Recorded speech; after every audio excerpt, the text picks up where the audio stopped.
Yes, students, it is your sixth period, chapter 3, electoral politics, topic obstacles or challenges of free and fair election.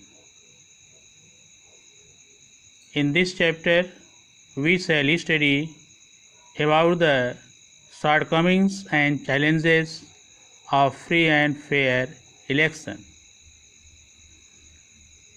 You know that there are many challenges in free and fair election, not only in India, but it is spread all over the world.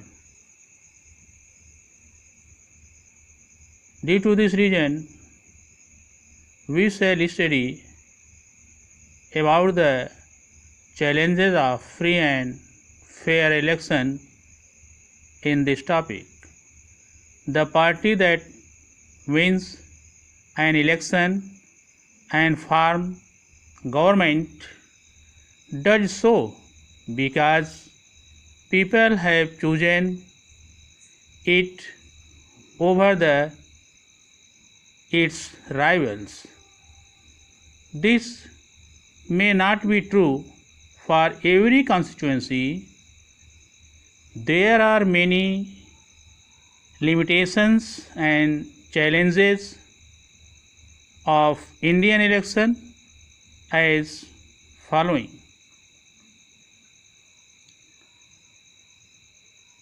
कोई भी party जो election जीतती है और सरकार बनाती है, वह ऐसा क्यों कर पाती है? क्योंकि जो जनता होती है वह उसी पार्टी के कैंडिडेट को वोट दे करके अपने प्रतिद्वंदियों के आगे उसको विजयी बनाती है। राइवल्स मीन्स कॉम्पिटिटर इन इलेक्शन। चुनाव में जो प्रतिद्वंदी होते हैं उनको वोट कम मिलता है। तमाम प्रतिद्वंदी होते हैं जिसमें सबसे ज़्यादा वोट पाने वाला विजयी होता है। इस तरह से गवर्नमेंट उसी पार्टी की बनती है जो मेजॉरिटी पार्टी होती है इलेक्शन में। This may not be true for every constituency, but it is not true or compulsory for every constituency. हर संसदीय क्षेत्र के लिए यह आवश्यक नहीं है कि वहाँ पर फ्री और फेयर इलेक्शन हो और जनता निष्पक्ष रूप से अपना मतदान कर सके। There are many limitations and challenges of Indian election as following. भारतीय चुनाव में अनेक सीमाएं हैं, कुछ चुनौतियां हैं जिसको हम आगे देखेंगे।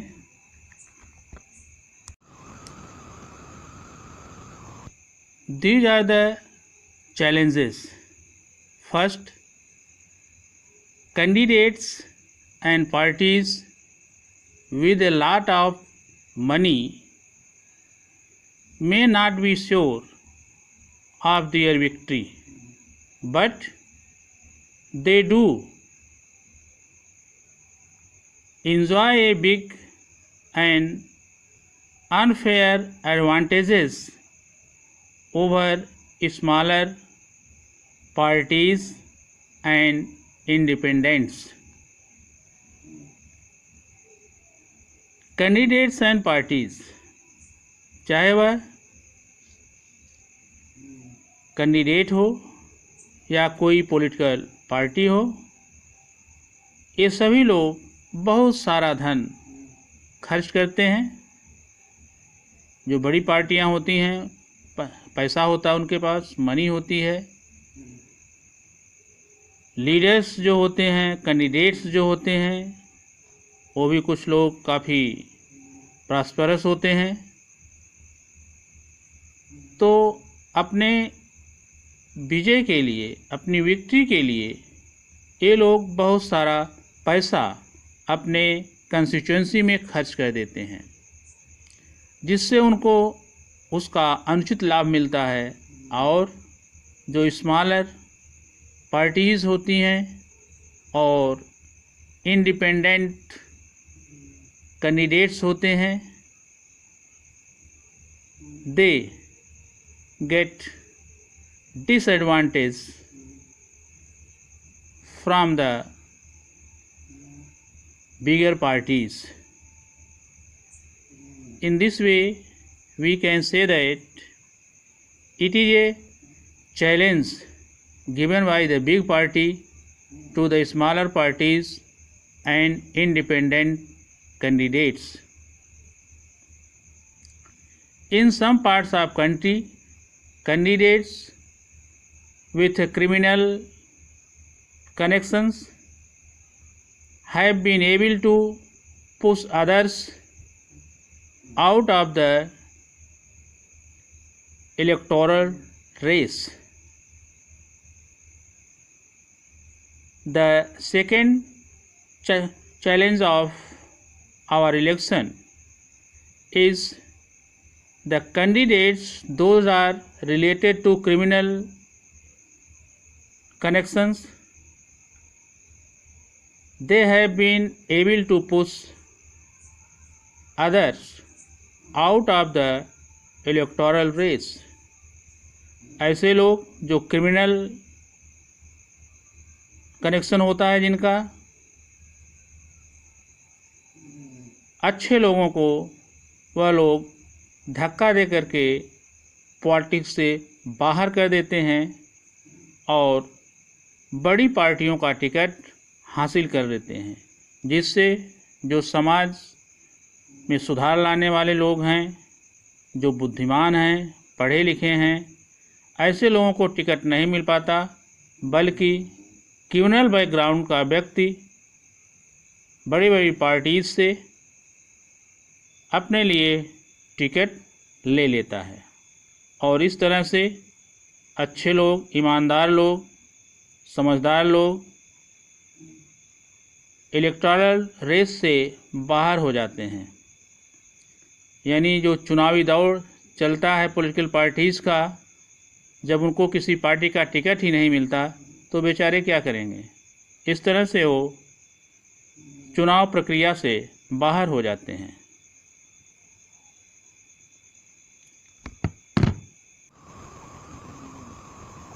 Some families tend to dominate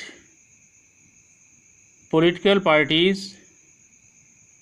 Tickets are distributed to relatives from these parties by these families. In some parties, some families tend to dominate the political parties. क्या होता है कुछ पॉलिटिकल पार्टीज़ में, कुछ परिवार ऐसे होते हैं जिनका बहुत प्रभाव होता है। कुछ परिवारों का कुछ पॉलिटिकल पार्टीज़ में काफ़ी प्रभाव होता है। वह अपने प्रभाव का प्रयोग करके अपने रिश्तेदारों के लिए टिकट उस पार्टी का ले लेते हैं, यानी अपने रिश्तेदारों को उस पार्टी का टिकट दिलवा देते हैं। अब वह रिश्तेदार सांसद बनने योग्य है कि नहीं, इसका कोई मतलब नहीं होता, लेकिन ऐसे परिवार जिनका किसी पार्टी में पूरा प्रभाव है, तो वह अपने प्रभाव का प्रयोग करके अपने रिलेटिव्स को उस पार्टी का टिकट दिलवा देते हैं। Very often elections offer little choice to ordinary citizens. Very often elections offer little choice to ordinary persons. Means the simple people, those character are good and their thinking is high, but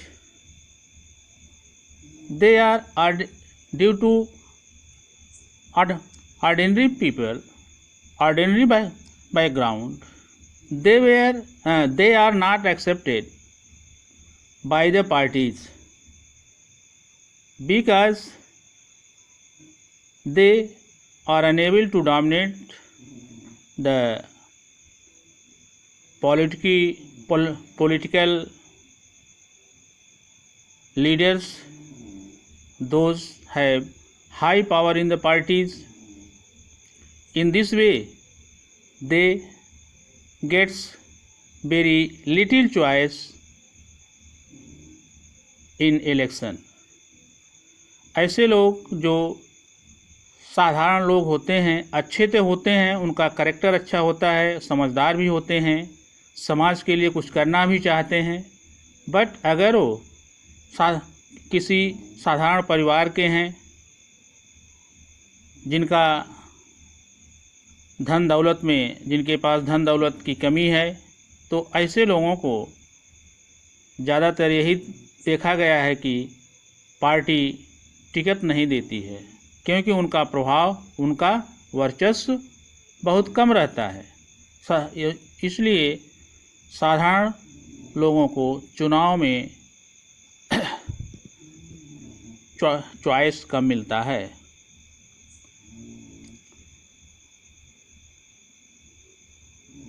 Smaller parties and independent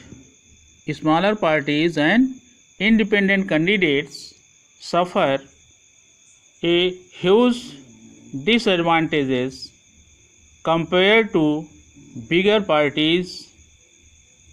These challenges exist not just in India but also in many established democracies in the world. That is why citizens